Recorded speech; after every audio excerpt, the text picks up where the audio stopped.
Bonsoir, nous sommes en direct du théâtre Georges Brassens de Villemomble. Je suis avec des enfants qui vont jouer de la musique pour nous et surtout à ma droite, à ma gauche, donc c'est la présidente de l'OFJT, Orchestre français des jeunes talents, Chakian. Chakian, bonsoir. Bonsoir Camille, au plaisir de vous recevoir aujourd'hui en direct ici au théâtre de Villemomble et j'ai toujours le plus grand plaisir de vous présenter Gérard Gagnessia que vous connaissez dans le reportage précédent, voilà mon partenaire de l'Orchestre français des jeunes talents et je lui laisse la parole pour vous présenter un peu ce que c'est ce soir. Très bien.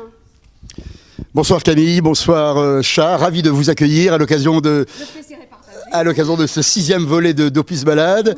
Nous sommes très bien entourés avec notamment des prodiges de l'émission de France 2 qui se sont distingués en 2018-2019. Également des artistes confirmés que l'on a remarqué notamment au concours des Clés d'Or cette année avec Aristotélis qui nous vient directement d'Athènes, voilà, qui a décroché la Clé d'Or dans la plus haute catégorie.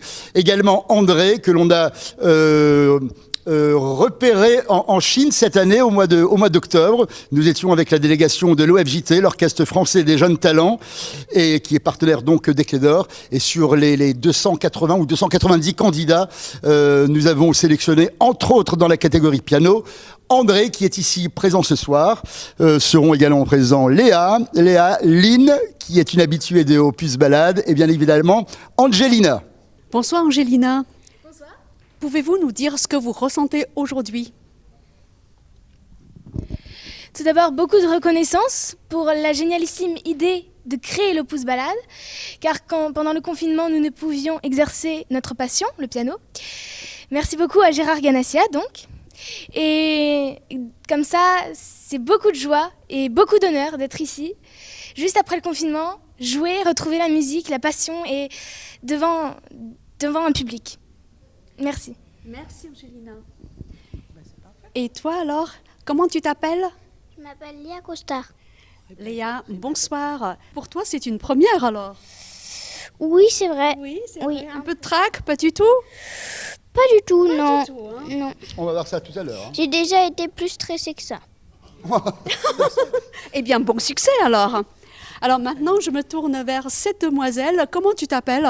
Lynn, Lynn. Alors Lynn, tu as quel âge? j'ai 12 ans. Tu as 12 ans. Eh bien, qu'est-ce que tu ressens ce soir? Je suis contente de jouer ici.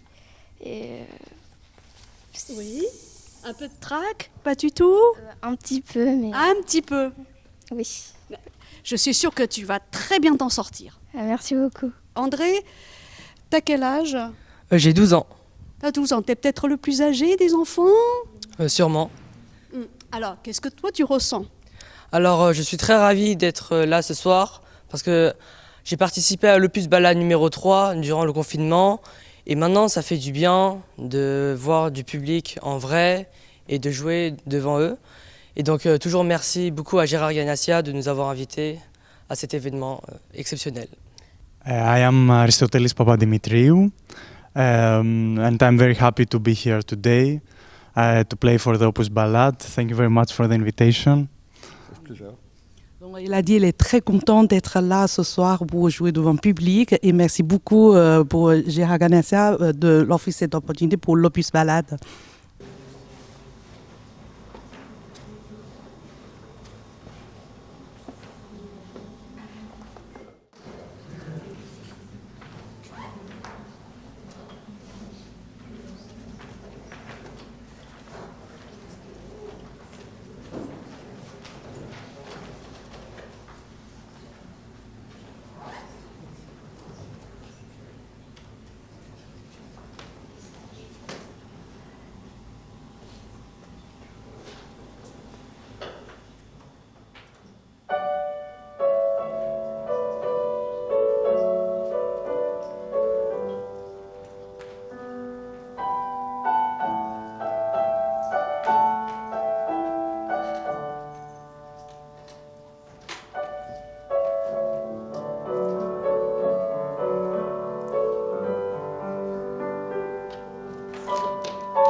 fois Ennio Morricone. Qui n'a pas dans sa tête l'une de ces merveilleuses mélodies qui ont bercé toute une génération. Merci et ciao, maestro.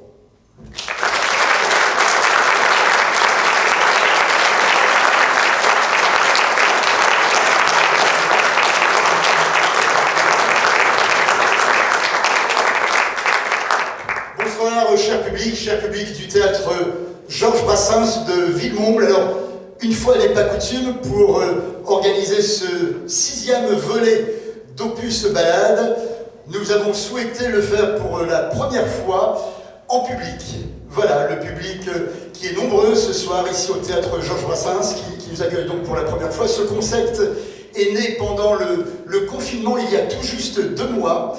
Alors au départ, c'était un concept que j'ai eu l'idée de créer pour s'aider entre artistes, parce que nous n'avions aucun moyen de nous exprimer, si ce n'est que par quelques vidéos que nous nous envoyons les uns les autres à travers Facebook et d'autres réseaux. Mais je me suis dit qu'il était important, pour que tout le monde puisse s'exprimer, il était important de mettre sur pied une idée peut-être originale, c'est-à-dire un plateau virtuel. Et c'est comme ça qu'est né Opus Ballade. Il y a donc 2 mois, un dimanche matin, 4 jours après, le concept était en place avec des artistes qui se sont manifestés du monde entier, au-delà des frontières, des pianistes de New York, des chanteurs de Saint-Pétersbourg, des guitaristes et accordéonistes de Tel Aviv. Bref, plusieurs pays se sont manifestés. Et au moment où, après le confinement, j'ai eu l'idée d'arrêter tout simplement ce concept, ça a été un tollé général. On m'a dit Gérard, monsieur Ganassia, c'est impossible, vous devez absolument continuer à aider, entre guillemets, ces artistes. Ils ont besoin de s'exprimer. On est un petit peu frustrés de ne pas pouvoir le faire pendant 3-4 mois. Et aujourd'hui, voilà, l'occasion nous est donnée. Alors pour la première fois en public, et sans plus tarder, parce que ce soir, le programme va être très varié. Nous allons entendre des pianistes, des violonistes, violoncellistes, des chanteurs, et d'autres surprises, vous le verrez. Donc sans plus tarder, je vais accueillir pour ouvrir le bal une toute jeune pianiste, Léa Costard, 9 ans, qui s'est distinguée lors du concours des Clés d'Or que nous avons organisé à Paris il y a 3 semaines. Mais c'est un concours organisé en vidéo. Les membres du jury recevaient les vidéos, et donc nous avons pu juger tous les candidats, et nous avons dans la catégorie des moins de 10 ans sélectionné Léa Costard, qui va donc vous interpréter ce soir un extrait de Children's Corner de Debussy, suivi de la valse du petit chien de Chopin. Je vous demande d'applaudir et d'accueillir Léa Costard.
remettre officiellement le diplôme que tu as reçu, donc de la part du jury, de la part des Clés d'Or.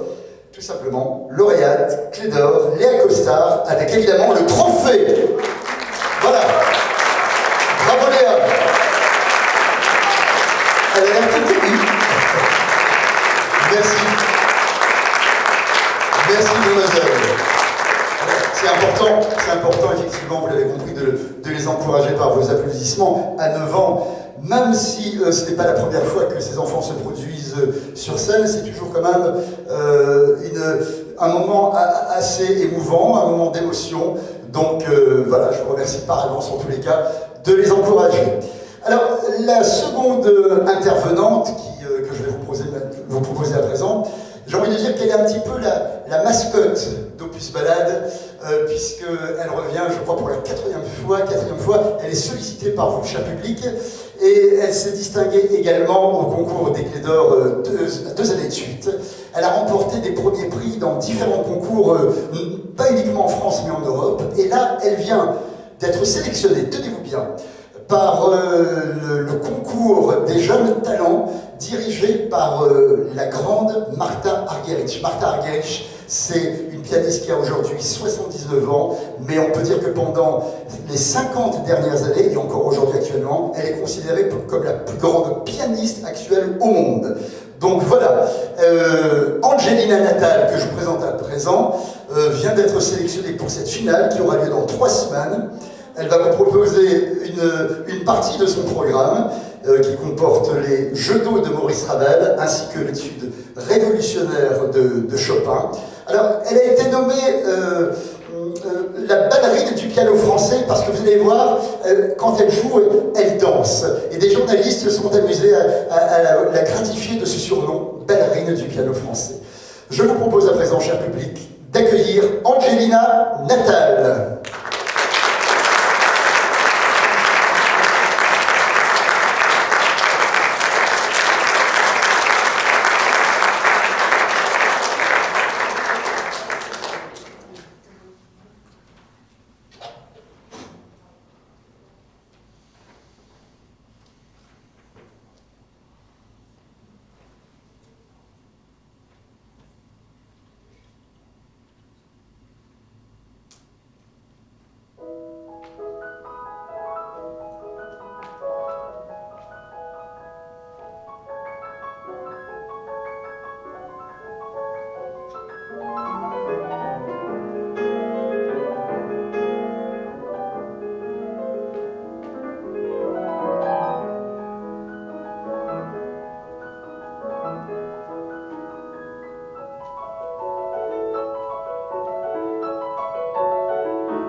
Merci, mesdemoiselles.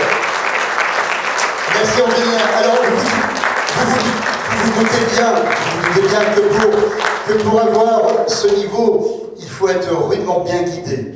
Je veux parler de ton professeur qui est dans les coulisses, que j'ai observé et que je vais appeler à nous rejoindre sur scène. Léa Adam, qui va nous rejoindre tout de suite sur scène, parce que vraiment, il faut féliciter également le professeur. Léa,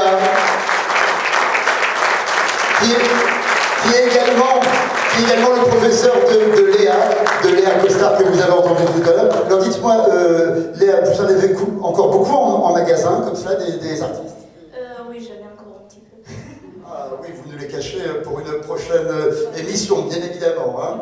Écoutez, nous sommes ravis, mais quel travail avec ces jeunes, c'est aussi un plaisir. Elles sont très travailleuses toutes les deux. J'aimerais que Léa vienne nous rejoindre. Oui, alors Léa, si elle est dans les coulisses, elle va nous rejoindre ici. Oui, mais il y a quelque chose à demander à la parole. Moi j'ai beaucoup de chance. J'en ai deux des professeurs. J'ai ma chère Léa Yana et j'ai ma maman. Bravo, bravo.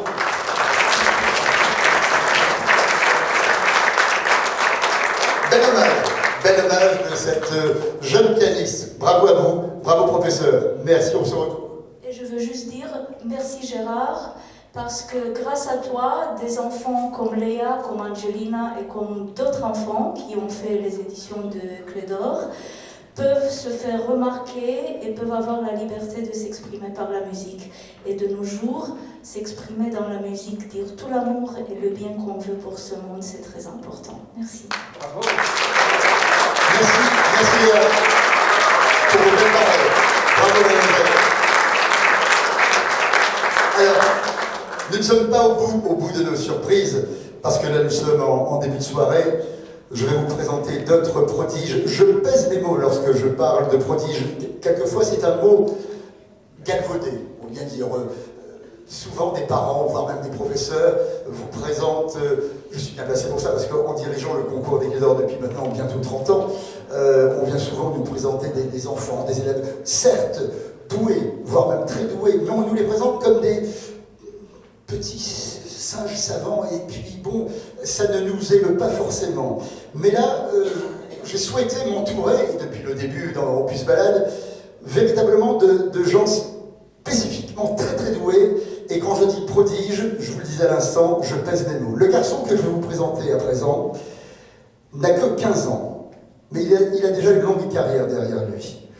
Il a 15 ans, il est violoniste, il nous vient de Turquie, il vient de rentrer cette année au Conservatoire national supérieur de musique de Paris, qui est la plus haute institution en France, voire même en Europe, aussi peut-être même dans le monde, le fameux CNSM, dans la classe du réputé Alexis Galperine, mais il est également aussi compositeur. Tenez-vous bien, il a dirigé cette année, au mois de janvier, au Théâtre des Variétés, il a dirigé, parce qu'il est aussi chef d'orchestre, il a dirigé sa première symphonie. Et en première partie, il jouait au violon le concerto de Mendelssohn. C'est vous dire la performance. Donc je sens que vous êtes impatient de le découvrir. Mais oui, je pense que c'est au-delà d'un prodige, c'est véritablement déjà un jeune artiste très précoce, mais à qui je prédis un immense avenir. Monsieur, plutôt le jeune, Bartu Elsie Hauseuil.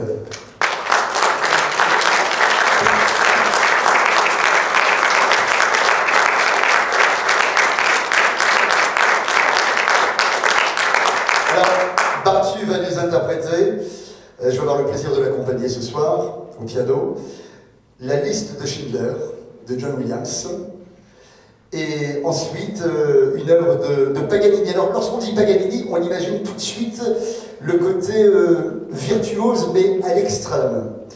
En fait là, Bartu a choisi l'une des œuvres, je dirais les plus mélodiques et non pas techniques. Voilà, de Paganini qui s'appelle Cantabile. Nous t'écoutons avec le plus grand plaisir.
continuation, belle continuation dans ta future carrière.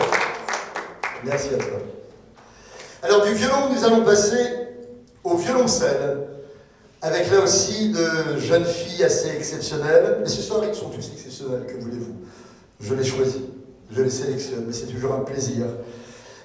Et ils ne sont pas légion, hein, comme je vous le disais tout à l'heure.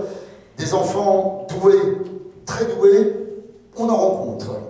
Au fil, je vous dis, de mes voyages à travers le monde avec le concours des Clés d'Or, j'en écoute, j'en vois, j'en sélectionne pas mal. Mais des enfants exceptionnels, ça c'est un petit peu plus rare. Et c'est le cas également de la violoncelliste qui va suivre. Alors, elle a été finaliste à Prodige en 2018. Elle a gagné la catégorie instrument, vous savez l'émission de France 2. Elle s'est faite remarquer donc par Gauthier Capuçon, qui l'a pris sous son aile jusqu'à aujourd'hui. Il est son professeur, il l'a suivi un petit peu partout. Donc Gauthier Capuçon, tout le monde connaît. Et c'est dire que s'il l'a choisi, c'est que quelque part, elle a ce petit plus que recherchent tous les professeurs. Mais elle n'a pas que ce talent, elle est également... elle fait des arts martiaux. Voilà, à 12 ans, elle est championne de taekwondo, qui s'y frotte typique. Moi, personnellement, je lui fais des remarques, mais très très mollo, parce que, voilà, elle n'est pas plus haute que 3 pommes. Mais elle a également cette passion, mais je crois que le violoncelle va prendre quand même le dessus au fil des ans. Mademoiselle Lynn Renouille-Atta, qui sera accompagnée par Maxime Richoux. Alors lui, c'est le pianiste, j'ai envie de dire le pianiste officiel des Clés d'Or. Il nous suit un petit peu partout. Il est à la fois compositeur, arrangeur. On peut lui demander tout et à n'importe quel moment, on peut demander à Maxime. Ça a été le cas cette semaine. Je l'ai appelé. Il m'a dit oui Gérard, je serai là pour vos élèves. Donc c'est lui qui va accompagner Lynn Renouille-Atta, accompagnée par Maxime Richoux.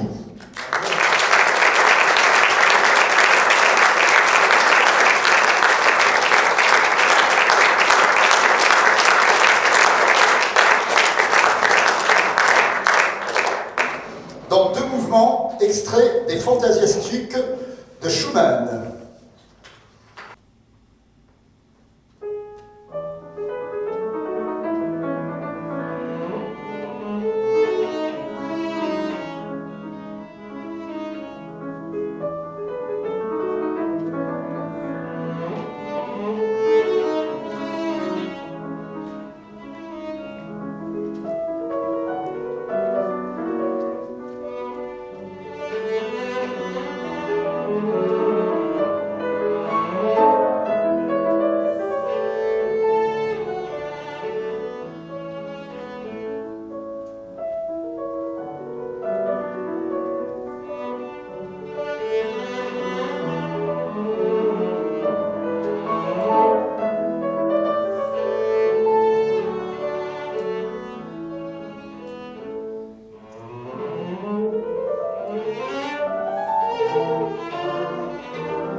interprété par Maxime Richoux.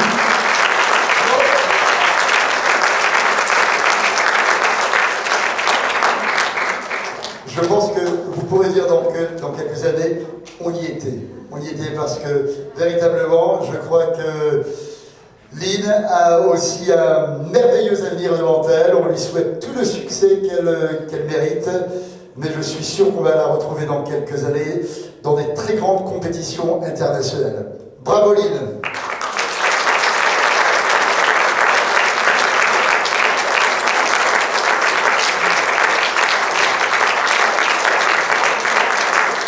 Merci, on se retrouve tout à l'heure, Maxime. Alors, c'est un jeune pianiste, là aussi, que nous allons retrouver. Je l'ai découvert au mois d'octobre en Chine pour le concours des Clés d'Or. Nous étions, je vous rassure, juste avant le confinement, hein, donc il n'y a aucun risque. Mais c'est vrai que quelques semaines après, commençait à démarrer ce fameux Covid-19. Bon, on ne va pas en parler ce soir. Alors ce jeune garçon fait partie de l'Orchestre français des jeunes talents, l'OFEJT, qui est partenaire des Clés d'Or. C'est sa maman qui en est la directrice artistique. Et c'est un garçon qui est à la fois corniste et pianiste. Et jusqu'à aujourd'hui, il ne sait pas encore vers quel instrument il va se diriger parce qu'il joue aussi bien du cor que du piano. Ce soir, nous l'écoutons au piano dans une sonate de Haydn, André Quillon.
Merci. Merci beaucoup, André. Alors, Haydn, c'est un compositeur très très difficile à jouer. Vous avez pu constater cette vélocité, cette clarté dans le style. Il faut avoir une maîtrise technique absolue pour pouvoir l'interpréter avec le brio de André. Jonathan m'a demandé 15 secondes, je crois qu'elles sont passées, pour changer de batterie. Voilà, nous sommes très synchro. C'est un petit peu le métier, n'est-ce pas, Jonathan? Vous pouvez l'applaudir à Jonathan, parce que c'est pas facile.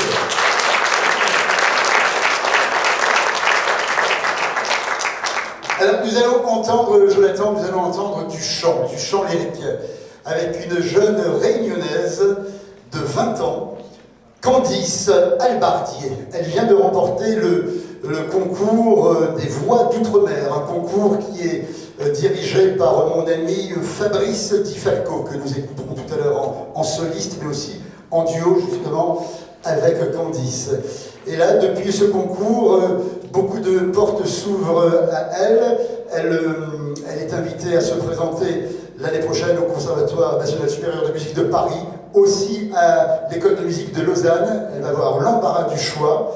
Elle a choisi pour nous ce soir une œuvre extraite de André Messager, de l'opéra Véronique. Ça s'intitule « La petite dinde », Candice Albardier.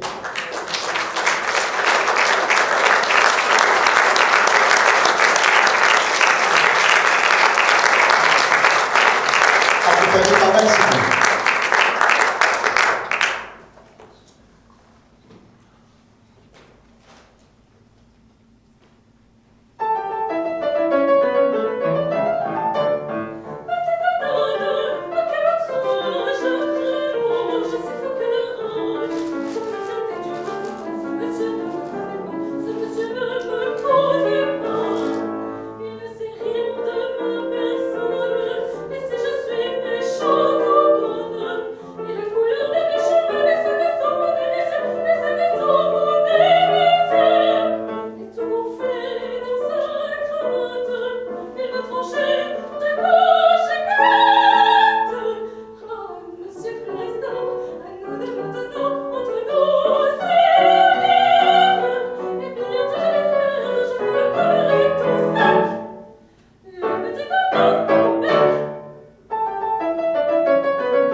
avec Fabrice Di Falco. Alors, il est là à présent d'accueillir notre spécialiste cinéma. Vous savez que Opus Balade, bon, en tout cas, si vous ne le savez pas, je vous l'apprends, mais il y a une rubrique cinéma dans chaque opus, et c'est avec Laurent que je vous demande d'accueillir. Voilà.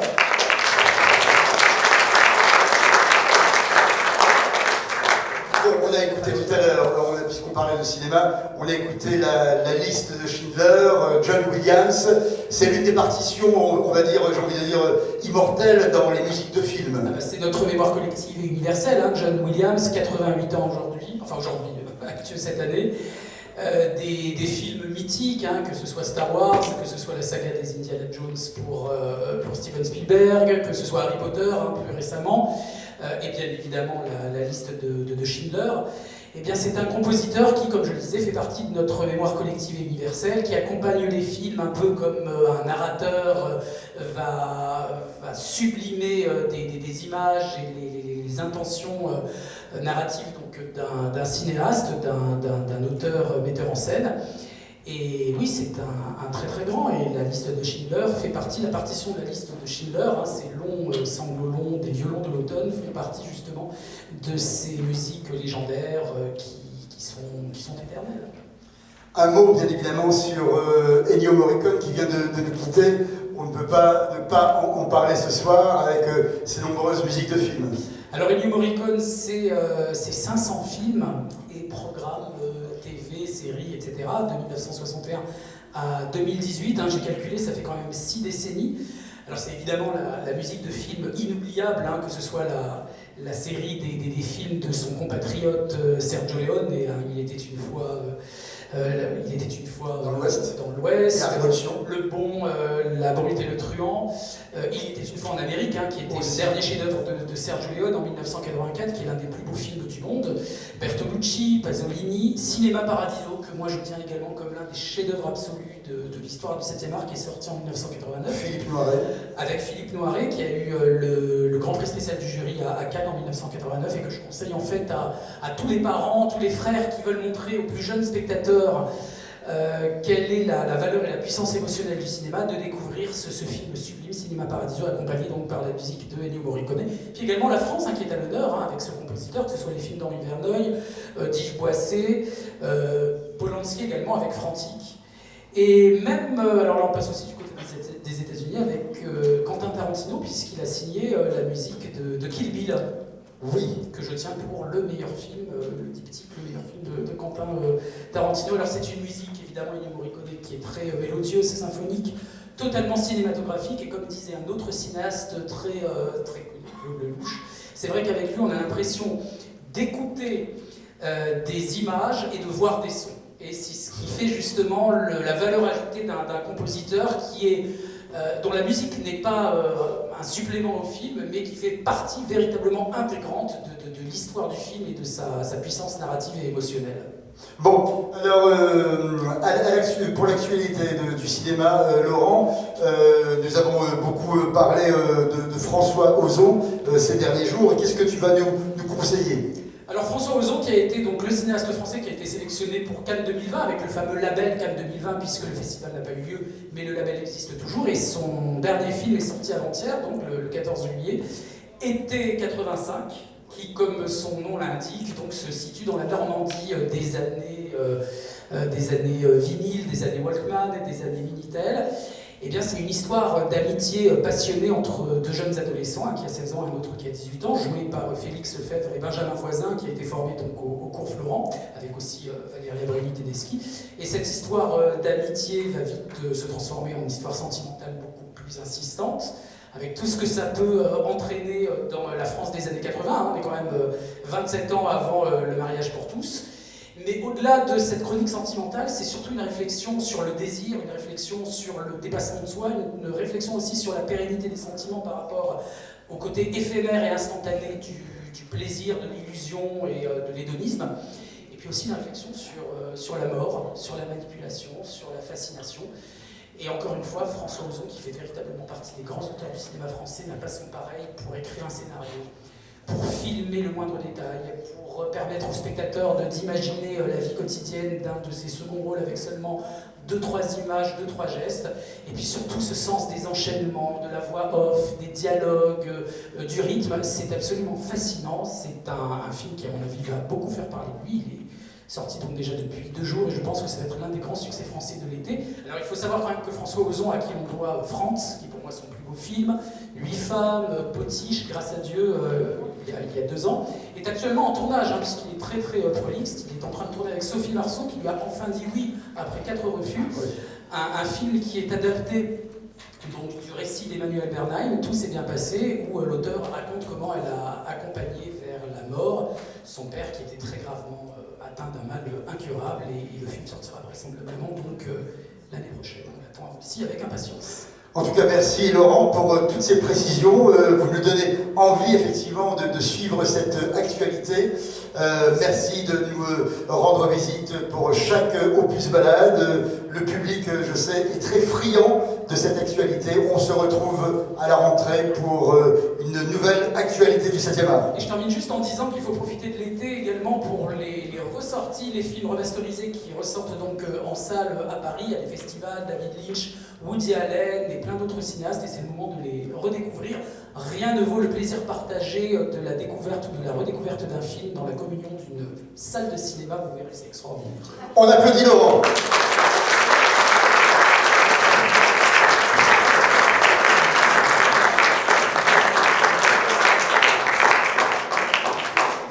Alors vous n'êtes pas sans savoir que il y a quelques jours nous étions en pleine élection municipale et nous avons eu le privilège d'assister dimanche au premier conseil municipal du nouveau maire de Villemomble, monsieur Jean-Michel Buteau, que je vais avoir le plaisir d'inviter à me rejoindre sur scène avec son adjointe à la culture, madame Isabelle Eck.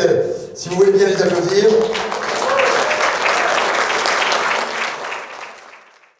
Un plaisir en fait que depuis des années vous puissiez nous présenter. Vous avez évoqué le mot prodige, véritablement des prodiges.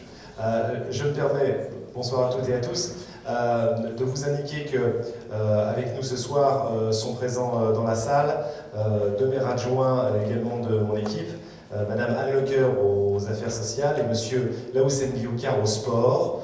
Comme vous l'avez souligné, on peut faire musique et sport, en tous les cas être mélomane et soutenir nos sportifs. Oui, on parlait de taekwondo tout à l'heure. Voilà, une petite ligne, justement. Donc, on est le parfait d'exemple. On est exactement l'exemple. Et également, comme conseillers municipaux, Madame Cécile Lefebvre et Monsieur Hubert Haddad, qui est, je le sais aussi, effectivement particulièrement fidèle donc, à l'Opus Balade.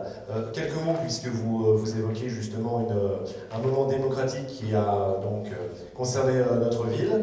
En effet, il y a eu comment dire, alors il y a des termes qui sont très belliqueux et c'est toujours très gênant justement de les évoquer. Il y a une bataille électorale.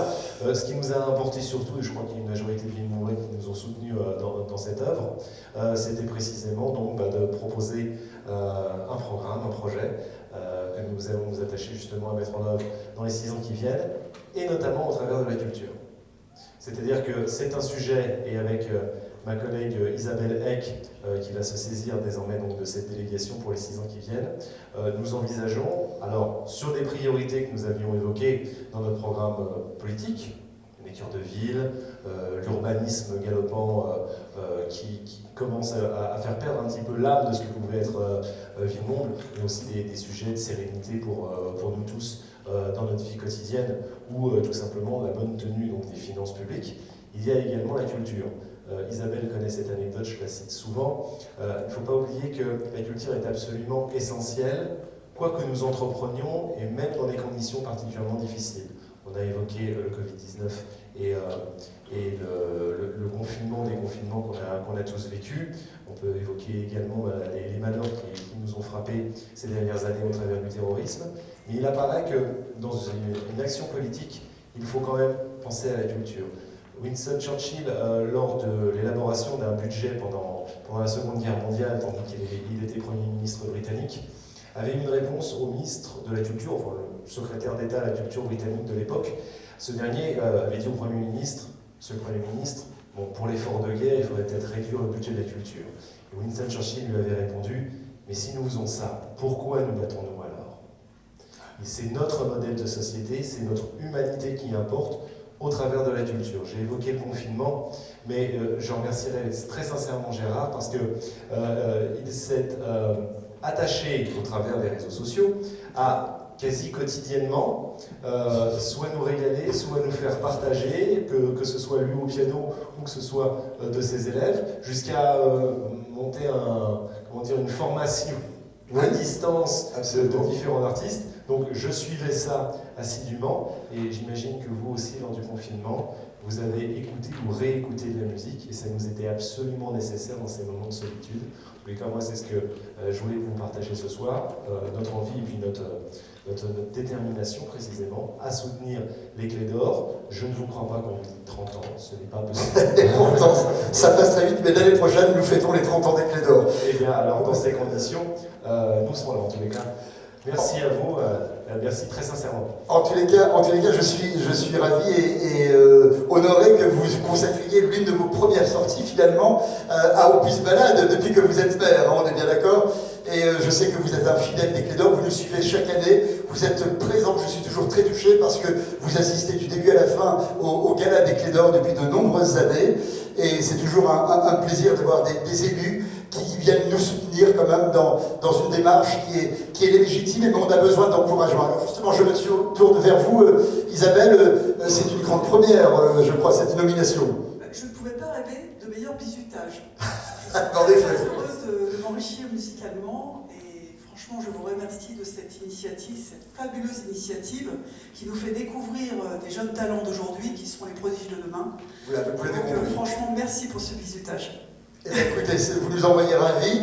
Donc, nous espérons effectivement que vous allez continuer à nous soutenir, à nous suivre dans cette démarche, parce que, vous savez, je l'ai dit tout à l'heure en introduction, nous, artistes, on a été très frustrés de ne pas pouvoir se produire depuis déjà 4 mois maintenant en public. Nous le faisons ce soir pour la première fois. Donc, nous espérons dès la rentrée multiplier ces occasions de venir retrouver le public qui n'attend que ça finalement, parce qu'il faut que la culture, et vous êtes d'accord avec moi, après le déconfinement, après que nous parlions de plus de Covid-19, que la culture prenne un essor particulier, pas seulement à Villemomble, mais dans toutes les villes de France. Je crois que c'est capital. Vous pourrez compter sur nous. Merci infiniment, merci de votre message. Nous vous souhaitons une totale réussite, une pleine réussite dans votre mandature pour les 6 années à venir. Merci, nouvelle merci.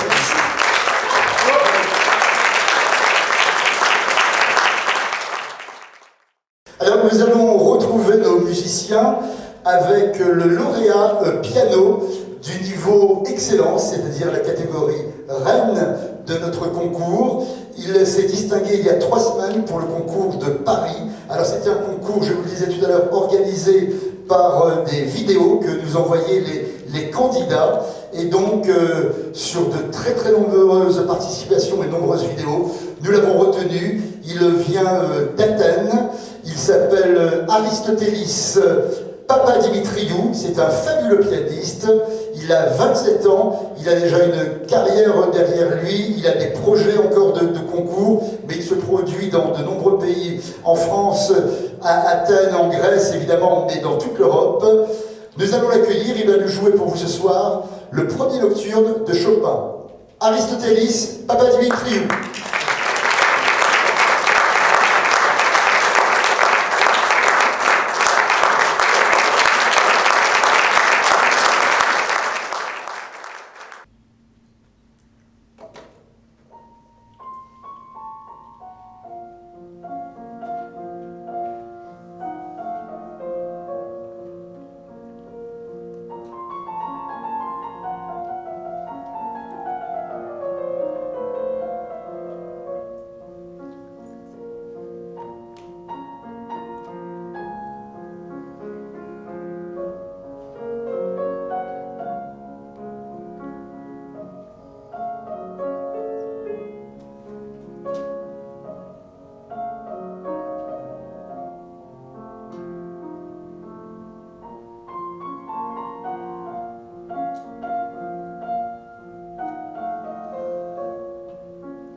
Alors c'est mon partenaire en duo, violon et piano.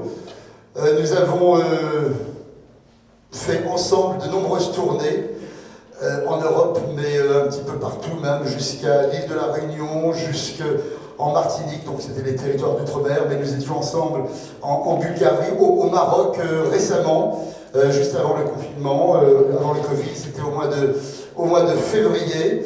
Nous avons enregistré ensemble déjà 3 albums en duo, et un consacré aux sonates de Beethoven, qui est sorti en début d'année. Également un morceau, un opus romantique, également avec des œuvres du 19e siècle. Et ce soir, nous avons souhaité vous présenter ensemble une sonatine de Schubert, extraite de notre dernier album, ainsi qu'une œuvre de Kreisler qui s'intitule Liebeslied, Liebeslied qui veut dire chant d'amour. Voilà, je vous demande d'accueillir Monsieur César Velève.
cette soirée, cet opus 6 en chant.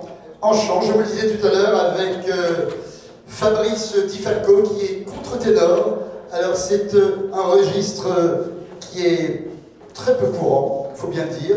C'est un artiste qui a inspiré, vous savez, le fameux Philippe Jarouski, contre-ténor célèbre mondialement. Lorsque Philippe a écouté pour la première fois en concert Fabrice Di Falco, il s'est dit qu'il fallait absolument qu'il se dirige vers ce timbre de voix, j'ai envie de dire un timbre assez magique. Alors Fabrice, qui est mon ami, il est originaire de Martinique, c'est un garçon, un artiste qui fait le tour du monde, qui s'est produit devant les têtes couronnées. Oui, depuis la reine du Danemark, en passant par la reine d'Angleterre, le sultan d'Oman, il a été décoré de la Légion d'honneur par François Hollande. Il est accueilli vraiment dans les salons mondains. Vous allez voir, c'est un timbre de voix que vous allez découvrir peut-être pour la première fois. C'est un timbre assez magique, comme je vous le disais. Et il va tout d'abord intervenir en soliste, accompagné par Maxime Richoux, et ensuite en duo avec Candice, notre chanteuse réunionnaise. Nous allons donc terminer cette soirée en compagnie de Fabrice Di Falco, tout d'abord, et ensuite en duo avec Candice. Monsieur Fabrice Di Falco.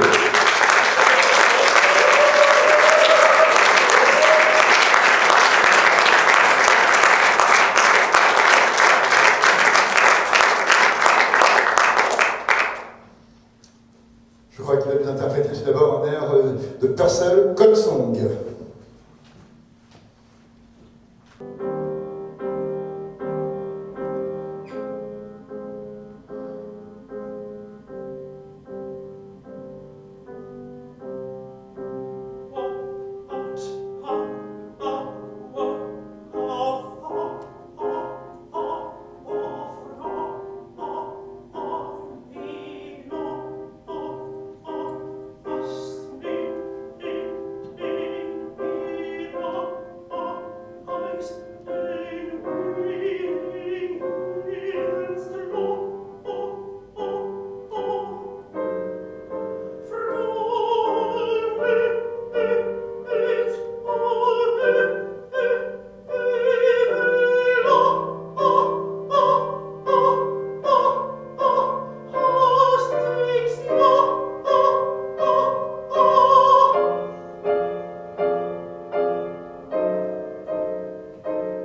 J'ai oublié de vous dire que l'année prochaine, Fabrice Di Falco va tenir en première mondiale avec l'orchestre de Londres le rôle masculin de Carmen.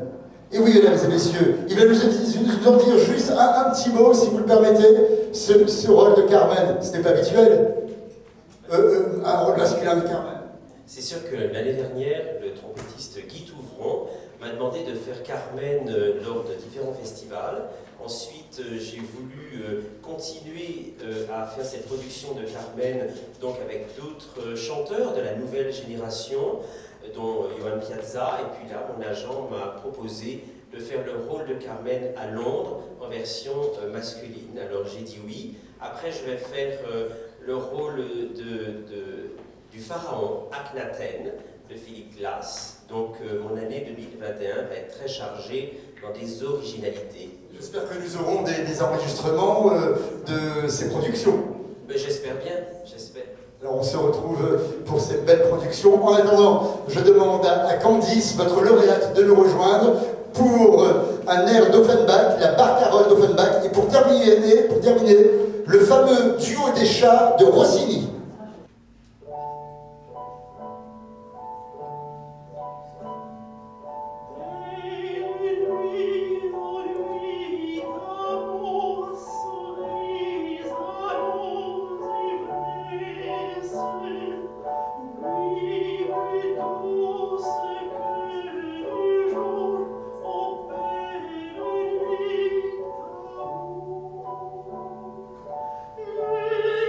Free.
Merci.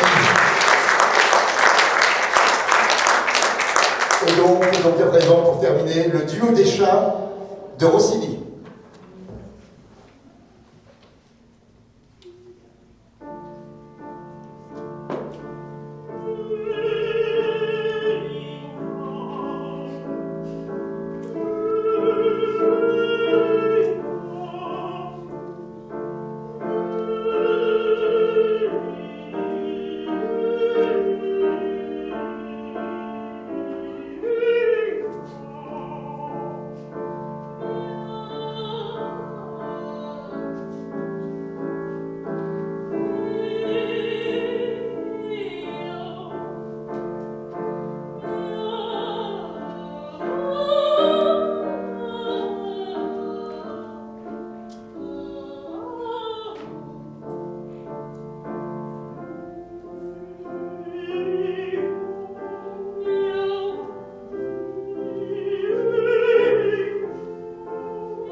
On les applaudit très très fort, un accompagnement musical de Maxime Richoux, et l'occasion pour moi de les remercier, une fois de plus, de remercier à la fois les artistes confirmés, mais bien évidemment aussi de jeunes prodiges qui nous rejoignent. Mais oui, ne soyez pas timides, vous allez les applaudir une fois de plus, ils le méritent amplement.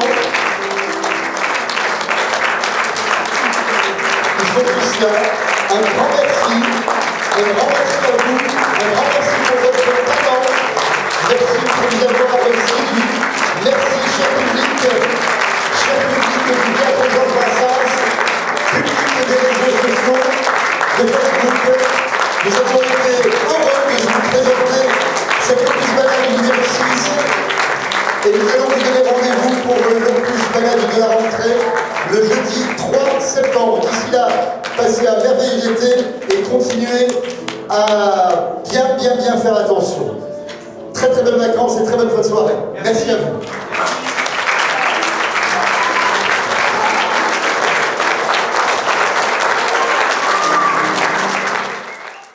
Monsieur le maire, bonjour. Bonjour. Ou plutôt bonsoir. Oui, bonsoir. Est-ce que vous pouvez nous faire part de votre impression sur ce concert?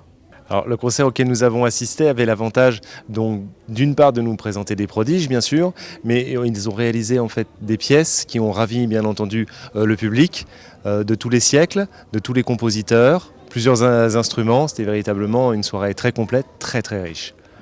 Le prochain concert aura lieu en septembre, n'est-ce pas? Alors, selon la situation actuelle que le monde entier vit ou a vécu avec la crise sanitaire, selon les possibilités de la ville qui sera enchantée en effet d'accueillir de nouveau, la possibilité, oui, à la rentrée, qu'il puisse y en avoir à nouveau.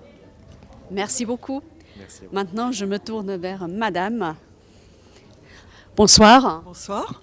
Vous êtes en charge de la culture au sein de la mairie. Est-ce que vous pouvez nous dire quel soutien avez-vous apporté à tous les programmes culturels et artistiques de votre ville? Alors, c'est en quelque sorte un bizutage culturel puisque j'ai pris mes fonctions que depuis à peu près 2 jours. Donc pour moi c'est tout nouveau, mais nous envisageons une programmation culturelle qui est très riche en musique classique comme en musique moderne, en théâtre, etc. Évolution culturelle municipale certaine. Aujourd'hui, il apparaît que le monde de la culture doit rayonner partout et c'est vrai que des échanges de ce domaine et notamment à l'initiative de ce que nous avons assisté ce soir au travers des Clés d'Or, il est plus qu'envisageable justement qu'on puisse les accompagner au loin. Un mot sur l'OFJT, l'Orchestre français des jeunes talents. Alors, dont on a vu, je répète le mot d'à l'instant, de réels prodiges. J'avoue que j'ai été particulièrement impressionné, bien entendu, par la Benjamine, la petite Léa, qui en plus de ça a ravi le public, et moi le premier, en réalisant une pièce de Debussy, qui me semble être compositeur français pour être chauvin, mais très certainement l'un des compositeurs les plus merveilleux du début du XXe siècle. Dernière question, est-ce que dans votre ville, il y a une communauté chinoise assez importante? Alors, qui n'est pas importante vis-à-vis donc de certaines communes du département. J'ai l'avantage d'être également un élu départemental, où là je sais notamment des communes comme Noisy-le-Grand, Aubervilliers, sont aujourd'hui des villes qui ont une communauté chinoise importante et qui, cette dernière, arrive à, promouvoir la culture chinoise et en même temps concourir à notamment l'action économique de ces communes. Et j'avoue en effet que cela se fait d'une façon et confraternelle et dans une synergie qui donne effectivement envie. Merci beaucoup. Merci à vous, madame. À bientôt. À bientôt.